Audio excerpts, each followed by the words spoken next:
You don't want a drink, you want an off switch. A 60-hour week, a brain that won't shut up, so you hit it. For a moment, it works. The noise drops. You feel functional again. Sound familiar? But here's the scam. If your liver isn't hurting, you assume the deal is clean. Meanwhile, your liver is busy doing its job, and something else slips past the system. You're not just relaxing, you're triggering a silent chain reaction tonight. In this video, you'll see the chemical backdoor, the exact glitch that turns relief into a slow-motion gut disaster, and the simple engineering plan to shut it down. If the off switch feels so right, why does it break you anyway? To keep this simple, stop thinking of your body as a vague biology blob. Think of it as a house, 2 floors, 2 rules. In this structural model, your liver is the upstairs kitchen. It is the most advanced room you own. It has lights, ventilation, and a high-tech disposal unit, enzymes. When you pour alcohol into the system, the kitchen catches it, grinds it up, and flushes it away. It's efficient.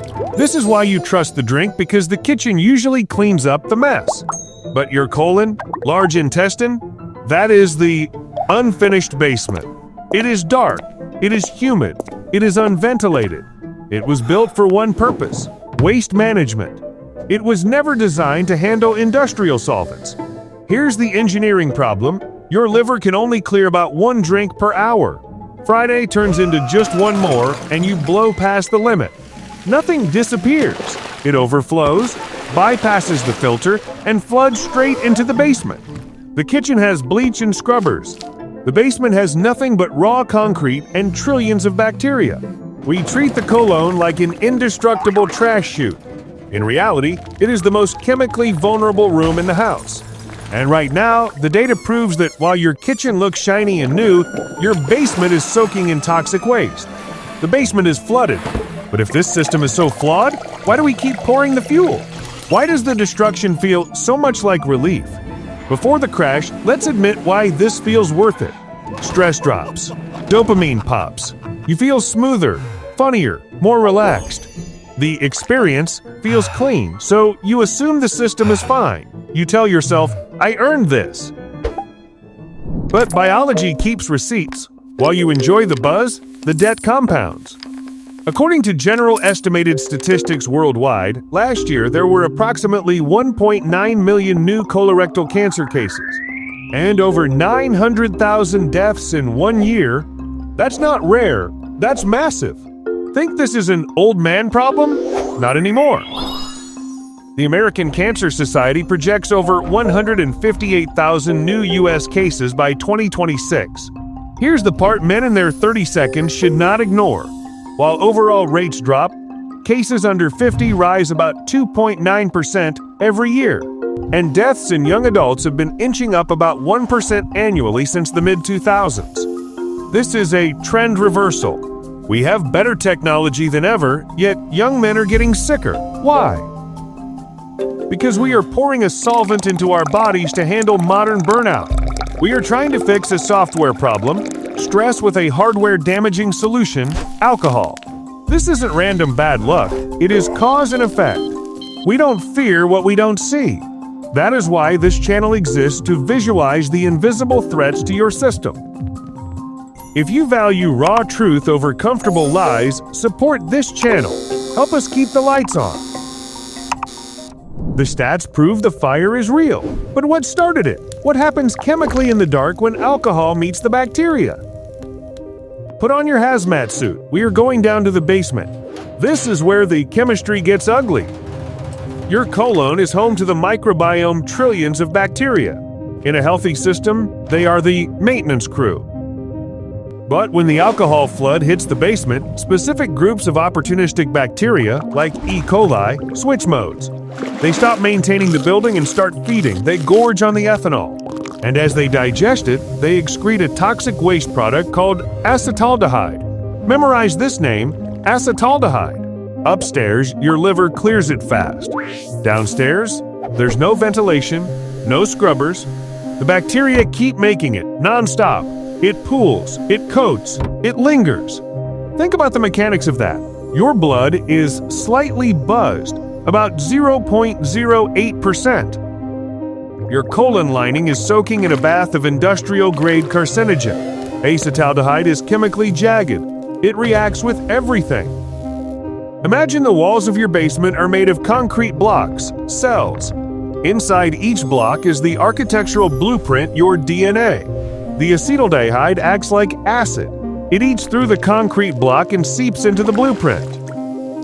It binds to the DNA strands and physically fuses them together. It creates adducts, basically. It glues the pages of the instruction manual shut. When the cell tries to divide, it tries to read the blueprint. It can't. Error 404. So, it guesses. It forces a copy. This creates a mutation, a warped block, a cell that doesn't know when to stop growing. If it was just the damage, you might survive. The body has a backup plan. You have a repair crew fueled by folate vitamin B9. Folate is the fresh cement used to patch the cracks in the DNA. Alcohol delivers a double hit. First, it floods the basement with damage. Second, it locks the supply elevator. Ethanol blocks folate absorption by shutting down transporters. So now you have damage and fewer repair materials. That's the disaster setup. So here's the engineering disaster you just built. First hit, acetaldehyde is hammering your foundation at 1000x concentration. Second hit, you cut the power to the repair team by choking off folate, the stuff they need to patch the damage. That's not unwinding, that's damage plus 0 repairs. The damage accumulates. One warped block becomes 2. A polyp forms on the wall. It's silent. It's painless. But inside that bump, the foundation is beginning to buckle. The system is resilient. It can hold for years. But eventually, the physics wins. And when the basement collapses, the consequences leak into your actual life. Right now, let's talk about your reality. The trend of early onset colorectal cancer isn't a chart. It is a 36-year-old project manager. It is a 42-year-old father. It happens to men who look fit, men who go to the gym, men who think they are optimizing their health. It starts with denial. You notice a change in your bathroom habits. The stools are thinner, pencil thin, maybe a streak of bright red blood. What does the average guy do? He rationalizes. It's hemorrhoids. It's the protein shakes. It's stress. You ignore the fatigue. You drink more caffeine to fight the tiredness. You drink more alcohol to fight the anxiety of the symptoms. You are toughing it out, but biology doesn't care how tough you are. Then comes the blockage, the diagnosis, stage 3. The treatment isn't just a pill, it is a demolition. They cut out a foot of your intestine. Wake up and look down. There is a plastic bag taped to your abdomen, a colostomy bag. This is the part nobody talks about at the bar. Imagine the psychological weight. You are in your prime. You are trying to lead a team or be intimate with your partner. Now you have a bag of waste attached to your body.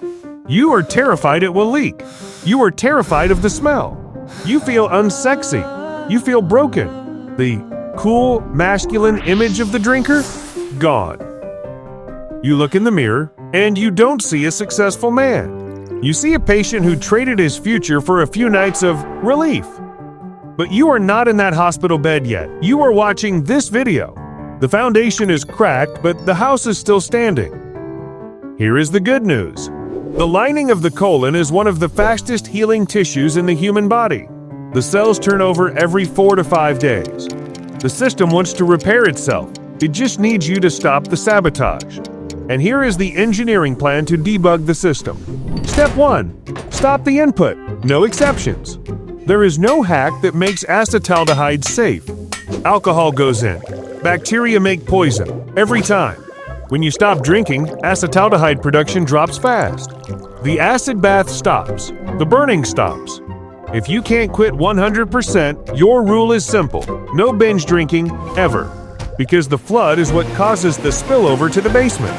Cap it at 2 drinks, and never drink 2 nights in a row.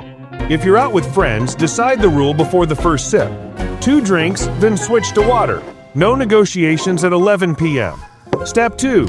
Reload the repair materials. Once the alcohol blockade is lifted, your gut transporters reopen. Now you flood the site with folate. Spinach, lentils, asparagus, beef liver. 1 folate-heavy meal a day. That's the minimum repair order. And don't try to cheat this step. Do not take a pill and keep drinking. The pill won't work if the service elevator is locked. You must do both. Step 3. Check the basement for damage. This is where men fail. We hate doctors.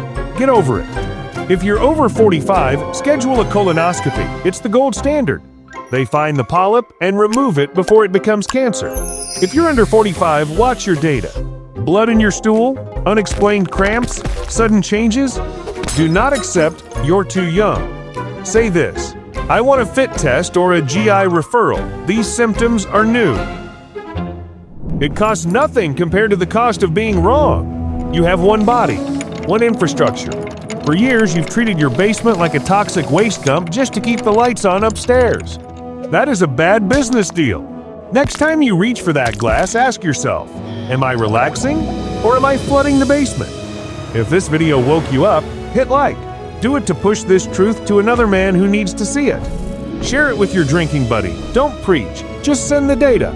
Subscribe to join the resistance against preventable disease. The basement is yours to protect. Clean it up. Stay vital.